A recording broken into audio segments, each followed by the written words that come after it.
Welcome back, folks. This is teaching number 8 of a series of 8 for the month of November 2016, ICT Mentorship. We're going to be talking about false tops and bottom patterns as it relates to classical head and shoulders.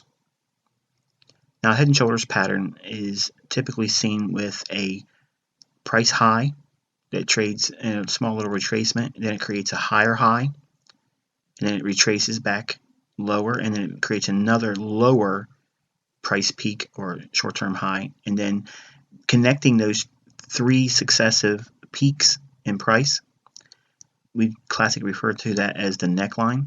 And classical support resistance ideas are seen here, where if that neckline is broken, many times you'll see it retrace or pull back up to that neckline and then sell off again. In the form of selecting targets, you can measure the range from the neckline up to the head or the highest peak, and subtract that range from the neckline once price breaks below it, and that'll give you a reasonable price objective. Now, the problem with this pattern, okay, it's because it's taught in all of our retail books and such. Every trader out there, when they first get into their charts, they're always looking for these types of patterns, but generally price will form these genuinely at intermediate or long-term highs only.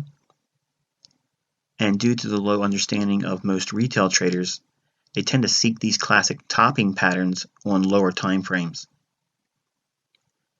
and many times at a significant low in price, but they marry the pattern. The opposite is referred to as an inverted head and shoulders pattern, and this is a false bottom pattern we're going to be teaching in here. So we're not really teaching these classical patterns. They can be found on the internet. I'm not going to teach that. But what I'm actually going to tell you is how you can capitalize on these patterns when they appear in charts and our higher time frame premise indicates the opposite direction is unfolding. But an inverted head and shoulders pattern is typically seen with a short-term low that's met with a lower low, then it makes a higher short-term low, and you connect the highs that form around those three successive lower lows, and we refer to that as the neckline. Eventually, should price trade above that neckline, classically you would expect a pullback in price or retracement back down to the neckline, and then an advancement up to the target. And the range from the neckline down to the lowest low of those three lows added to the neckline once the price breaks through it, that would give you a reasonable upside objective. Now again, much in the same way, generally price will form these genuinely at intermediate or long-term lows. And again, much like we said with the regular classical head and shoulders pattern, due to the low understanding of most retail traders, they go into the lower time frames and they start looking for this classic bottom pattern on lower time frame charts, and many times at a significant high in price. But much like you probably have done when you first started as a trader, you get these textbooks and you get these ideas and you go in, you force the understanding of what you learned out of the books into the charts. So therefore, you learned about a head and shoulders pattern, so therefore there must be a head and shoulders pattern right now, so let's go in there and trade it. And unfortunately, it doesn't always equate to profitability. When I first started as a futures trader, this was one of the patterns that were really promoted hard, because it's the idea that you want to catch a high and you want to catch a bottom, and picking tops and bottoms is one of the worst games to play, especially as a new trader, because number one, even seasoned pros don't do that. Okay, we don't pick tops and bottoms. We can trade with rather impressive accuracy and catching significant intermediate term lows and short term lows and highs, but as it relates to long term tops and bottoms, I try to avoid that, and I actually promote the idea of doing the same thing in your own trading. Try not to do that. But one of the coolest things I've learned by going through institutional order flow studies and watching how interbank pricing is delivered, it allows me to go in and actually see these patterns when they form in price charts. If I have a indication that the price is actually going to go higher, and I see a head and shoulders pattern, which would be a false top, in my opinion, but in the charts, retail will see that as a top forming. Conversely, looking at an inverted head and shoulders, which would be classically viewed as a bullish pattern in price, if I see that happening when the market is actually bearish, I would be looking to go short. And where we see the neckline, let's go back to the standard head and shoulders pattern. When you look at the neckline, what I see there is an opportunity to be long once the neckline is broken on the downside, especially if we are in a institutionally framed bullish environment. That means if we're in a long-term or intermediate term low and it forms a successive 3 peaks in price moving higher, which would be classically viewed as a head and shoulders pattern, pure chartists would see that as a bearish indication, especially newbie traders or less informed traders. I like seeing when price does that because to me it's a retail trap, and market makers are actually designing classical chart patterns in price where you can actually get tripped up thinking just because you saw a head and shoulders formation and the neckline is broken. When that neckline is broken, I don't see that pullback as a resuming lower or a new selling scenario. I see that as a turtle soup long that took out 2 previous lows where the clean lows were there. I look at that as a buying opportunity. So I'll buy the sell stops below those equal lows or where the neckline is, and then I'll look for the head or the highest peak to be violated, and I'll try to pair up my long exits with the buy stops above the highest high in this pattern. And that would be my first objective. The inverted head and shoulders, I would do the opposite.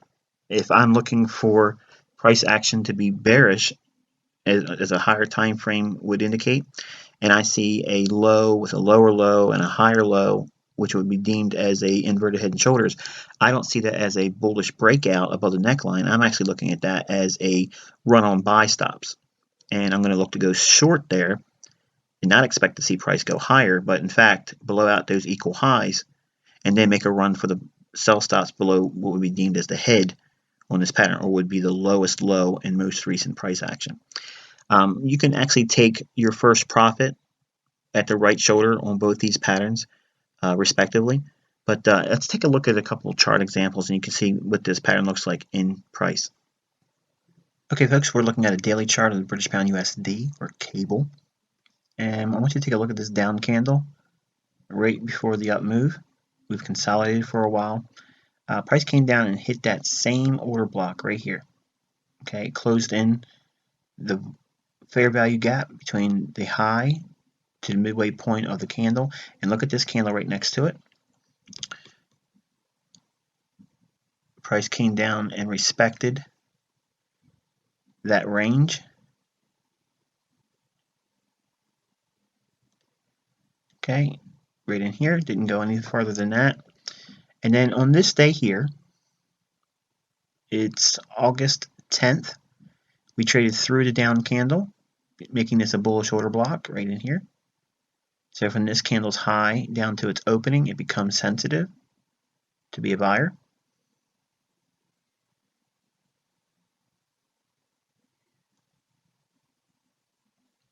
Right there. And the high comes in at 155.46. So on this day here, we trade down into it on the 12th of August 2015. Trade right down into the body of that down candle, which is a bullish order block. Now that's bullish on a daily. So let's take a look at an hourly chart at that same time on August 12th. So here we have the market making a high, a higher high, and a lower high, and we have 2 equal lows in here. So we have what? We have a head and shoulders pattern. Retail traders are going to see that as a selling scenario.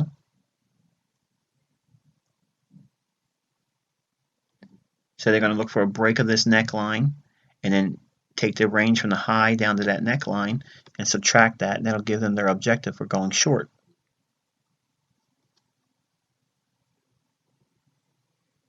Okay, so we have that range here, and we can duplicate that and give ourselves our downside objective for the retail-minded crowd.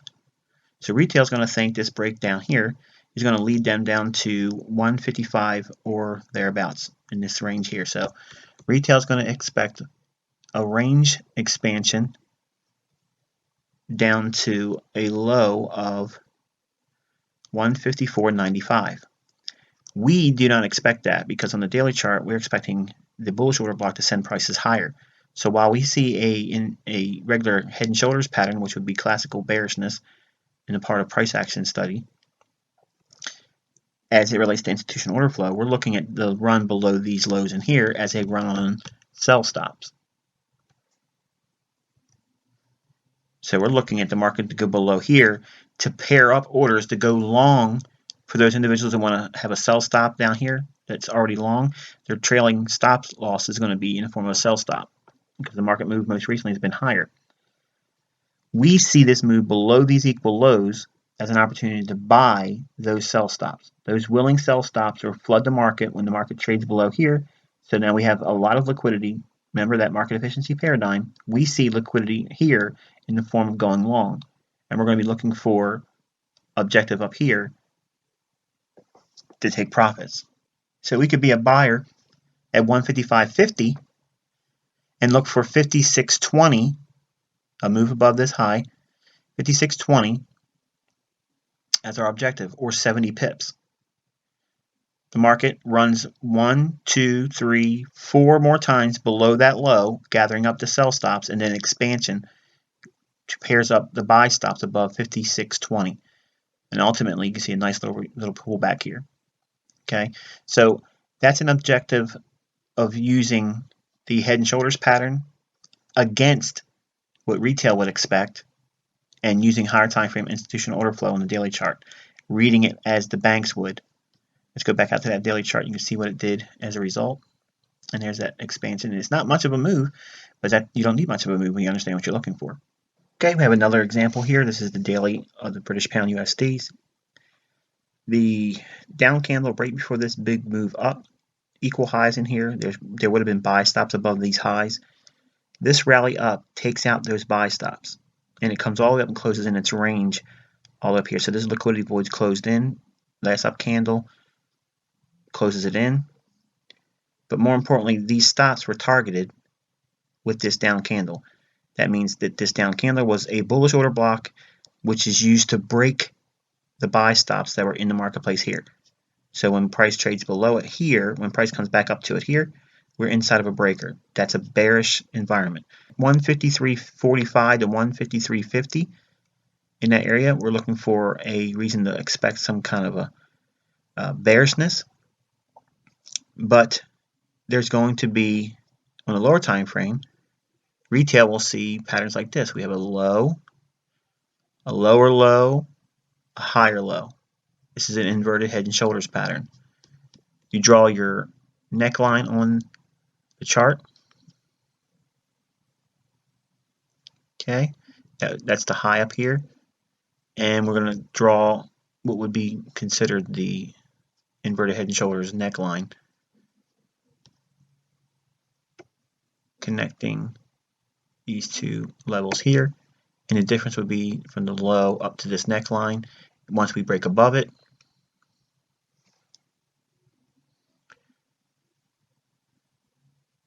price trades above it here. Neckline's broken. The stops below here would be targeted. So selling up here on a break above the neckline, not looking at that as bullishness in return for higher prices, but looking for it to sell off, getting above there. So we would look for that run to sell into the buy stops above this high here and above this high here. That's why we would expect to see some bearishness here. And then we would wait for a run below these lows here. It does give a lot more than that here, but nonetheless, it's not a bad little trade. 10, 20, 30, 40, 50, 60, 70, 80 pips or more running them low over here. Let's go back out to the daily. Okay, and we're going to look up at this high up here. Price trades up into it here. We're going to use the low of the last up candle right here and the body of the candle. You can see that it trades up into that as well. And we're going to look up at the 18th on October. Okay, so we have, here's the 15th, creating a head and shoulders inverted, so that would be viewed as bullishness. So if we get above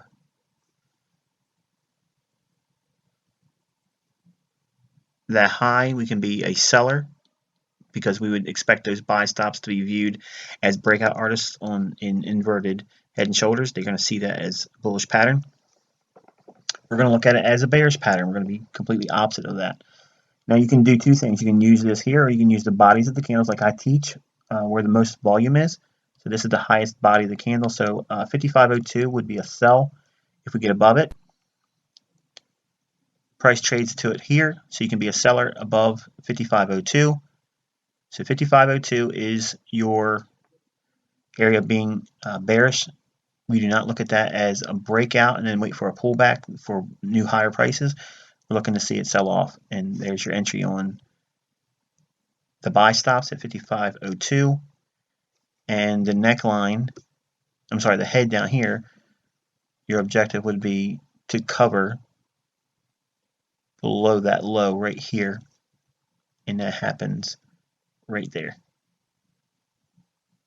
And then again, all through here gives you another opportunity to cover, and ultimately runs one more time above that 5502 level for buy stops, and then again below what would be the head. Plenty of opportunity to make handsome profits. So again, it's you look for the pattern because retail will look for the pattern, but you're going to fade that pattern based on what you see on the higher time frames. We look for institutional order flow to justify why this should be bearish up in here. We should be looking for reasons to be selling, not buying. And if we see inverted head and shoulders patterns on the lower time frames, retail is going to be all over that looking for bullish, upside moves. And that's not what you see here at all. So hopefully you found this one insightful as well. We're going to be attacking a lot of the retail-minded classical chart patterns throughout this ICT mentorship. So this is just the beginning of 2 that will fall victim to institutional order flow. Until next time, wish you good luck and good trading.